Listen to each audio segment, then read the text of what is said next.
एकूणच महाराष्ट्रातील 12 जिल्हा परिषद निवडणुकीमध्ये भारतीय जनता पक्ष महायुतीला सर्वच जिल्हा परिषदमध्ये पूर्ण बहुमत मिळेल, थम्पिंग मेजॉरिटी मिळेल आणि जनता ही विकासाच्या बाजूने उभी आहे, डेव्हलपमेंटच्या बाजूने उभी आहे।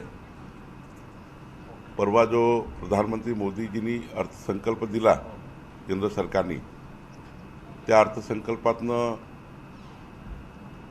महाराष्ट्राला जे काही चांगल्या पद्धतीचे प्रकल्प आणि अनुदान मिळालं, जवळपास 1 लाख कोटी रुपये यावर्षी महाराष्ट्राला मिळणार आहे।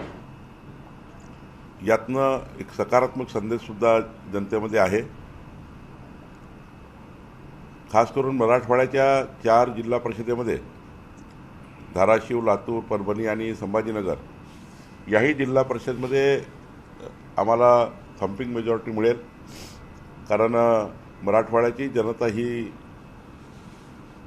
भाजपा महायुतीच्याच बाजूने उभी आहे। मी सर्वच जिल्हा परिषदला 5-6 जनसभेच्या माध्यमातून जाऊन आलो आहे।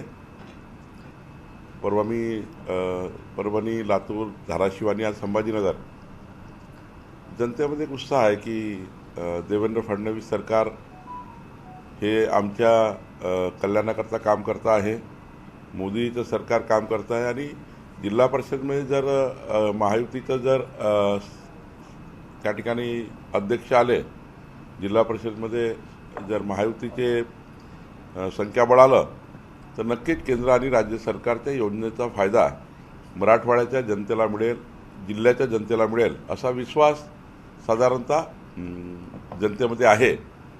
आणि मला वाटतं विश्वासाने मतदान होईल, विकासाला मतदान होईल आणि विकसित जिल्हा करण्याकरता आम्हाला मराठवाड्याची जनता ही साथ देईल। प्रचाराचा मुद्दा निघाला म्हणून सांगतो। आता अजित पवारांचं दुःखद निधन झालं होतं, त्यामुळे सगळ्यांनीच प्रचारात थोडा हात घेतला। रोहित पवारांनी एक ट्विट केलं की अजितदादांच्या दुःखामुळे आम्ही प्रचार करू शकलो नाही, पण राज्यातील जनतेने अजित पवारांच्या विचारांना सहकार्य करावे आणि पक्षाला मदत करावी, भावनिक आवाहन करण्याचा प्रयत्न। छानच आहे, उत्कृष्टच आहे। त्यांनी आवाहन केलं आणि पक्षासाठी त्यांनी जनतेचा त्या ठिकाणी पाठिंबा मागितला आहे। तर माननीय मुख्यमंत्रीसुद्धा यांनी आपल्या सर्व सभा रद्द केल्या, पण शेवटी त्यांची काही ठिकाणी युती आहे राष्ट्रवादी तुतारीसोबत, तर त्या ठिकाणी त्यांनी आवाहन केलं आहे। पण मला असं वाटतं की असं आव्हान त्याचा पक्षाच्या प्रचाराचा भाग आहे। आम्हीसुद्धा फार काही यावेळी ॲग्रेसिव्हली प्रचारामध्ये फार काही उतरलो नाही। आम्हालाही फार दुःख आहे, जसं पवार परिवारामध्ये सर्वांना दुःख आहे, राज्याला दुःख आहे, जनतेला दुःख आहे, भारतीय जनता पक्षाच्या परिवारालासुद्धा तेवढंच दुःख आहे। आणि त्यामुळं आम्ही आधीच सांगितलं होतं की अजितदादाचा पक्ष असेल, अजितदादा असेल, यावर कुठल्याही प्रकारचं पक्षाबद्दलही कोणी या ठिकाणी प्रचारामध्ये चुकीच्या पद्धतीने स्टेटमेंट करू नका। मी सुद्धा आणि मुख्यमंत्रीसुद्धा तर त्यांनी रद्दच केला आहे, पण कार्यकर्त्याच्या निवडणूक असल्यामुळं थोडा आधार द्यावा लागतो म्हणून मी आहे, आमचे 4-5 महत्त्वाचे पदाधिकारी आहेत, पंकजाताई आहे, रवींद्र चव्हाणजी आहेत, आम्ही जाऊन त्या ठिकाणी काही बैठका घेऊन या प्रचाराला पुढं नेतो आहे। तर शेवटी आता निवडणुका लागल्यामुळं काही भूमिका घ्याव्या लागतात। तुम्ही एक घोषणा केली होती की जिल्हा परिषदमध्ये काही 5 स्वीकृत सदस्य असतील आणि महापालिकेमधले जे सदस्य आहेत ते वाढवण्यात येतील, त्याचं पुढे काय झालं आहे आणि कधीपासून लागू होणार आहे, यावेळेस ते लागू होईल का? जिल्हा परिषद पंचायत समिती अधिनियमात दुरुस्ती करावी लागेल। हा अधिनियम दुरुस्ती करून माझी अशी मागणी आहे की 10 जिल्हा परिषद सदस्यामागे 1 स्वीकृत आणि पंचायत समितीमध्ये 5 सदस्यामागे 1 स्वीकृत अशी मागणी केली आहे। मला वाटतं या अधिवेशनामध्ये हा अधिनियम येईल आणि माननीय मुख्यमंत्रीजी याला मान्यता देतील। शेवटी माननीय मुख्यमंत्र्यांची माझी चर्चा झाली आहे, पण त्याला अजून ग्रामविकास मंत्री आपल्या विभागाचा कायदा तयार करतील आणि येणाऱ्या सभागृहामध्ये तशी मान्यता मिळू शकते। या निवडणुकीनंतर त्याचा लाभ होणार नाही, पालिका निवडणुका झाल्या, जिल्हा परिषदच्या पण 12 होतील। या निवडणुकाला लागू होईल. येणाऱ्या काळामध्ये ज्या नवीन जिल्हा परिषद निवडणुका झाल्या 12 आणि पुन्हा होणाऱ्या 18 यालाच ते लागूच राहील. महापालिकेसाठी मला वाटतं आत्ता जो फॉर्म्युला आहे त्या फॉर्म्युल्यामध्ये काही बदल होईल का हे मला अजून मी यावर चर्चा केली नाही. संख्या वाढेल की कमी होईल, म्हणजे आहे की राहील? आहे ते राहीलच, कमी कसं होणार आहे. वाढण्याची शक्यता कमी आहे म्हणजे महापालिका. नाही, अजून काही त्याच्यावर चर्चा झाली नाही. पण जिल्हा परिषद संदर्भाने माझी चर्चा झाली आहे. 10ला 1 आणि 5ला 1 म्हणजे झेडपीला 10ला 1 आणि पंचायत समितीला 5ला 1 अशी साधारण पक्षाच्या कार्यकर्त्याची मागणी होती आणि महाराष्ट्र जनतेची मागणी होती की हे केलं पाहिजे. कारण महानगरपालिका नगरपालिकेला जर आपण आरक्षणामुळं जे काम करणारे पदाधिकारी आहेत किंवा उत्कृष्ट काम करणारे अभ्यासू लोक आहेत, डॉक्टर आहे, वकील आहे, त्यांना आपण संधी देतो. पण जिल्हा परिषद मात्र सुद्धा आरक्षणामुळे अनेक लोक मागे राहून जातात. त्यामुळे त्यांनाही संधी दिली पाहिजे. एक तुम्ही म्हणता वेगवेगळे पक्ष जिल्हा परिषद निवडणूक लढवत आहेत, पण वैजापूर तालुक्यामधल्या काही 1-2 ठिकाणी असं झाले की भाजपला बाजूला ठेवण्यासाठी त्याचा उमेदवार निवडून येऊ नये म्हणून 2 शिवसेना एकत्र आलेली. अनेक ठिकाणी स्थानिक लेवलला वेगवेगळ्या युती झालेल्या आहे. त्यामुळं त्या युती त्या स्थानिक लेवलला आहे. मला असं वाटतं की ज्या युती झाल्या आहेत पण भारतीय जनता पार्टी 51%ची लढाई लढत आहे, जिंकल असं मला वाटतं. अंजली दमानी यांनी एक आरोप केला, तो गंभीर आरोप यासाठी आहे की प्रफुल्ल पटेल, सुनील तटकरे आणि पार्थ पवार यांचा अजित पवारांच्या घातपातामागे हात आहे असा गंभीर आरोप त्यांनी केला. त्यांना संशय आहे.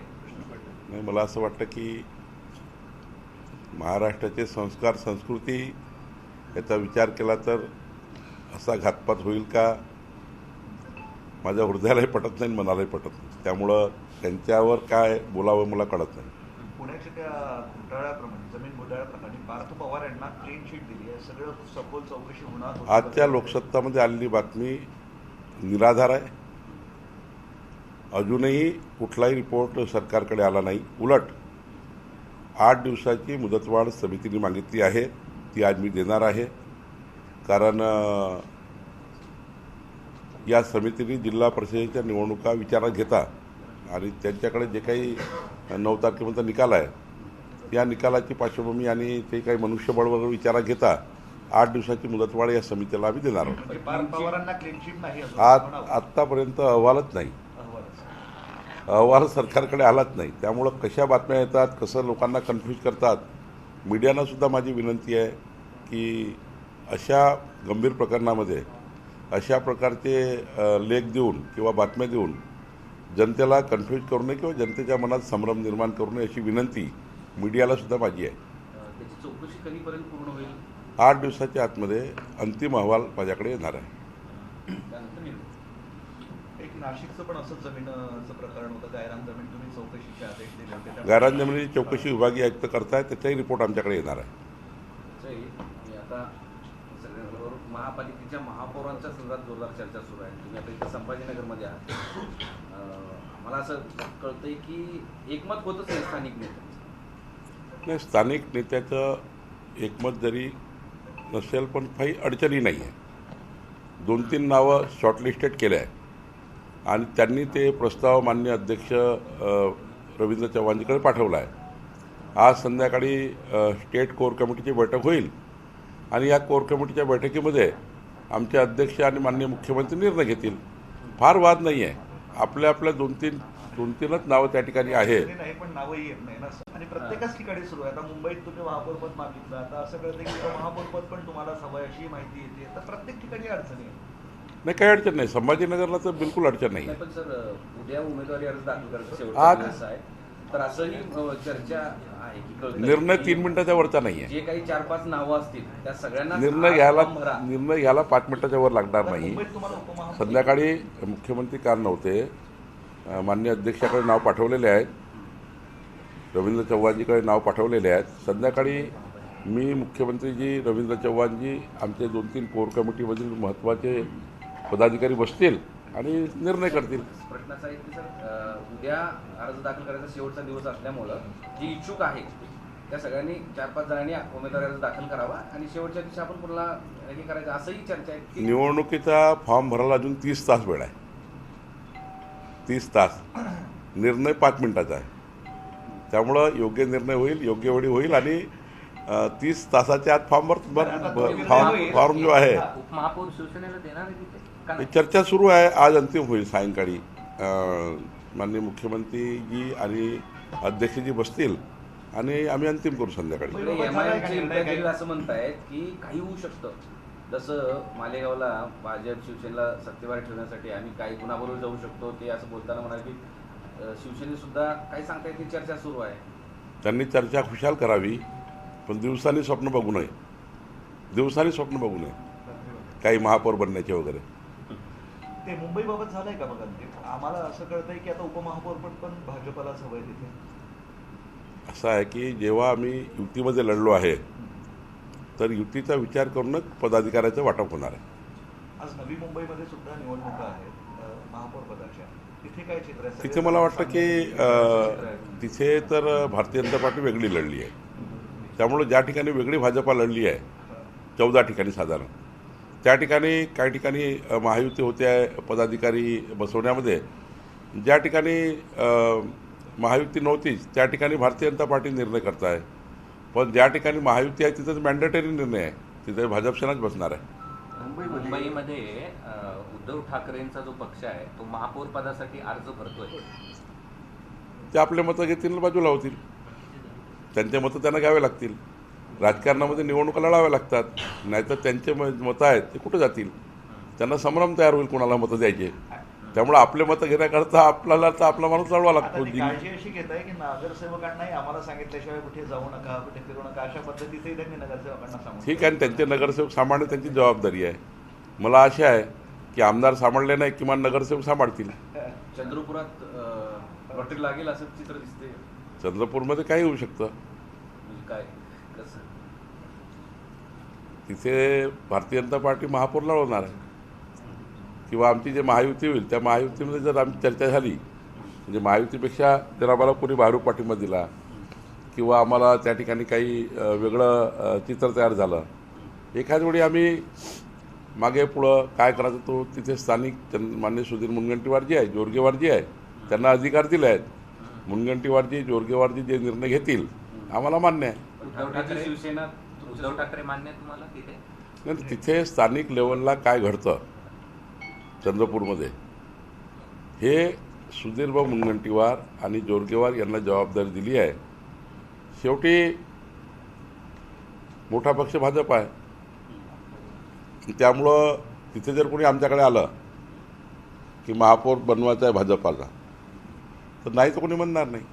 राजकारणामध्ये काही शक्य आहे. ठाकरेची शिवसेना असं म्हणते की आमचा जर महापौर केला तर आम्ही नाही, माझ्याकडे हा प्रस्ताव नाही आहे. सुधीरभाऊ मुनगंटीवार किंवा जोरगेवारजीकडे असेल तर माहीत नाही. मला ज्याशी कोणी बोललं नाही या प्रस्तावावर.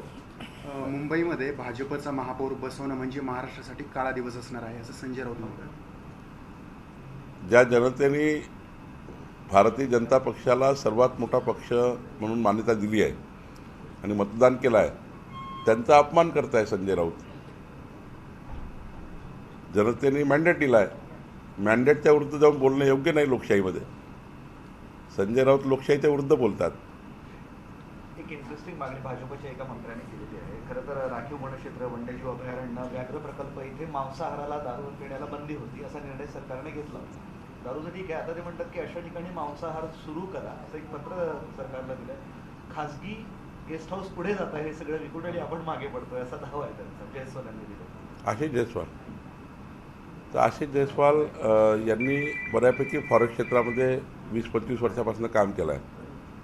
ते वनक्षेत्रामध्ये त्यांचा मतदारसंघ आहे.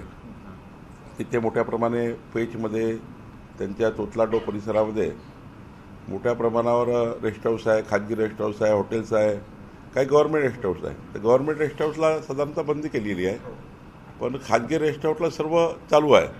साधारण भूमिका ही होते की वन्यजीवाची त्या ठिकाणी पकड करून त्यांची कत्तल करणे अशा प्रकारचे काही प्रकरणं महाराष्ट्रात झाले म्हणून त्या काळामध्ये हा निर्णय घेतला.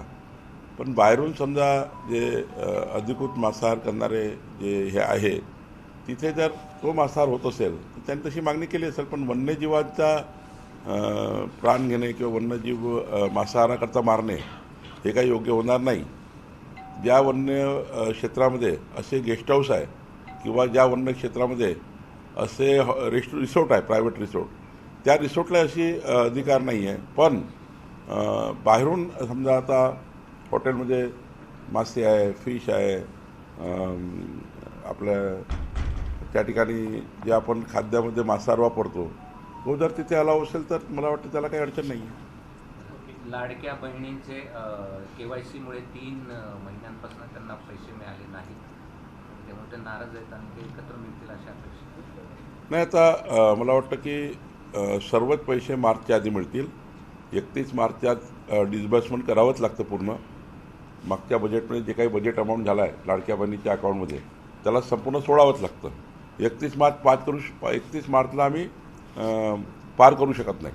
त्यामुळे 31 मार्चच्या सर्व बिलं मिळतील आणि 31 मार्चच्या सर्व लाडक्या बहिणीला सर्व त्या ठिकाणी त्यांचा अनुदान मिळेल असा मला विश्वास आहे. पैशांच्या अडचणीमुळे हा KYCचा उतार आता काय का? पैशांची अडचण आहे, तुम्ही परदेश दौरे रद्द केले आहे, बऱ्याच गोष्टी रद्द केल्या आहेत, म्हणजे परिपत्रक पैशाची तर अडचण सरकारकडे आहेच.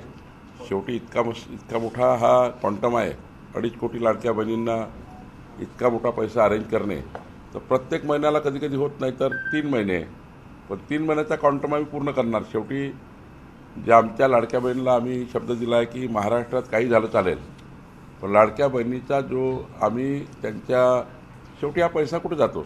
आमच्या लाडक्या बहिणीच्या अकाउंटमध्ये जो गेला तो कुठेतरी मार्केटमध्ये खर्च होणार, त्या ठिकाणी स्थानिक वस्तू काय खरेदी करणार, येऊन जाऊन हा पैसा त्या ठिकाणी मार्केटमध्ये येतो, शिक्षणाकरता खर्च होतो.